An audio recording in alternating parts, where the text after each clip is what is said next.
একদিকে যেমন মেট্রো স্টেশনে এই ছবি দেখা যাচ্ছে, যাত্রীরা খুশি, তারা স্বস্তিতে, আরেকদিকে বউবাজারের ছবি আপনাদের সামনে তুলে ধরবো। এই এলাকায় আপনারা জানেন, যখন এই মেট্রোর কাজ শুরু হয় গ্রিন লাইনের, তখন বউবাজার এলাকায় প্রায় 52টি বাড়ি ক্ষতিগ্রস্ত হয়। এই এলাকায় মেট্রোর চাকা তো গড়িয়েছে, কিন্তু এই এলাকার বাসিন্দাদের ভাগ্যের চাকা কবে ঘুরবে? কারণ দুর্গাপিতুরি লেনের এই বাসিন্দারা তারা এখনো পর্যন্ত ক্ষতিপূরণ পায়নি।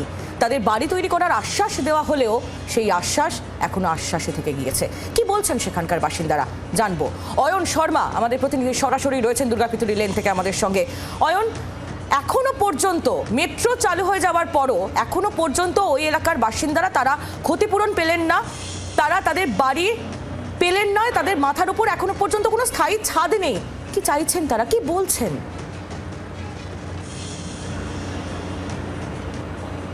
একেবারে দেখো, হাওড়া থেকে শুরু করে সেক্টর 5 এবং শিয়ালদাতে আমার সহকর্মীরা যে ছবি তুলে ধরলো, যে একটা খুশির হাওয়া, প্রত্যেক যাত্রীরা সুযোগ সুবিধা পাচ্ছেন, অতি দ্রুত তাদের কর্মস্থলে পৌঁছে যেতে পাচ্ছেন, গন্তব্যে পৌঁছে যেতে পাচ্ছেন।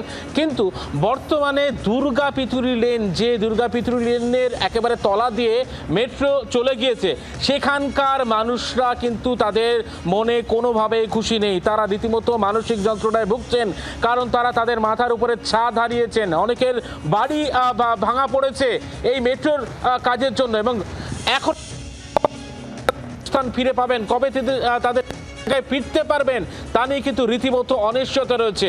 আমি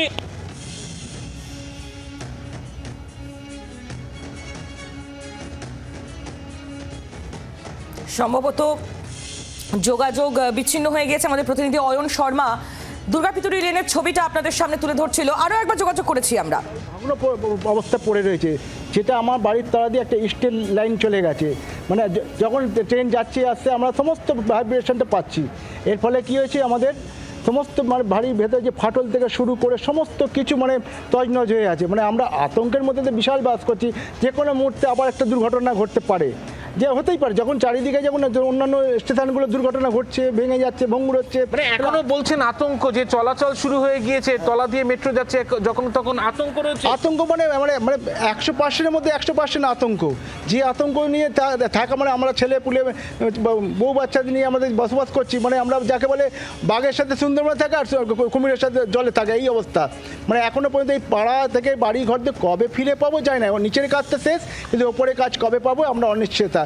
আমরা খালি প্রতি বছর হলে একটা করে অনুষ্ঠান করি, কোনো প্রতিবাদ তো কিছু আমরা পড়তে পারি না। সবাই যে যার বাইরে চলে আছে, আমরা ফাঁকা অবস্থা পড়ে আছি।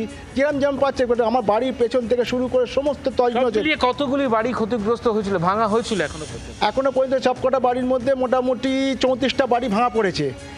এই মুহূর্তে 34টা বাড়ি ভাঙা পড়েছে, আর বাকি যে বাড়িগুলো আছে ভগ্নপ্রায় দেশ। বলে আমি এইটুকু অনুরোধ করতে চাই, যে বাড়িগুলো ভগ্ন অবস্থা পড়ে আছে, যাতে তার রক্ষণাবেক্ষণ রেল কর্তৃপক্ষ যাতে ঠিক মতো করে দিতে পারে, যাতে আগামী দিন বসবাসযোগ্যর মধ্যে বাড়ি হয়ে যায়, যাতে আমরা সুনিশ্চিতভাবে বসবাস করতে পারি, বাঁচতে পারি। কেন তাদের মানে রেল তার উন্নয়ন করে। এই যে চারপাশে মেট্রোতে যে এত খুশির হাওয়া, সেখানে খুশি হতে পারছেন না, কারণ এখনো পর্যন্ত যন্ত্রণা রয়েছে, কারণ ঘর হারিয়েছেন। কারণ যন্ত্রণা নিয়ে বেদনা নিয়ে তো আর বাঁচা যায় না।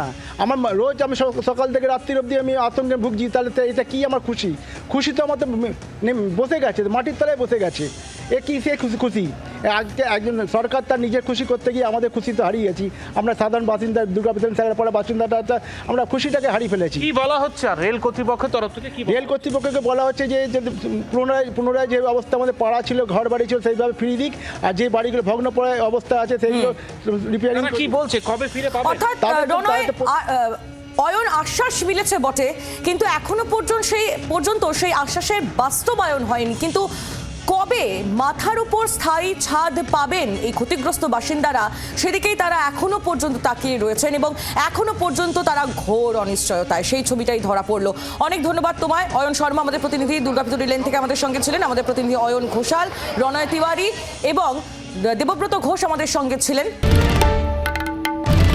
বাংলার আওয়াজ, বাঙালির আবেগ, জি 24 ঘন্টা।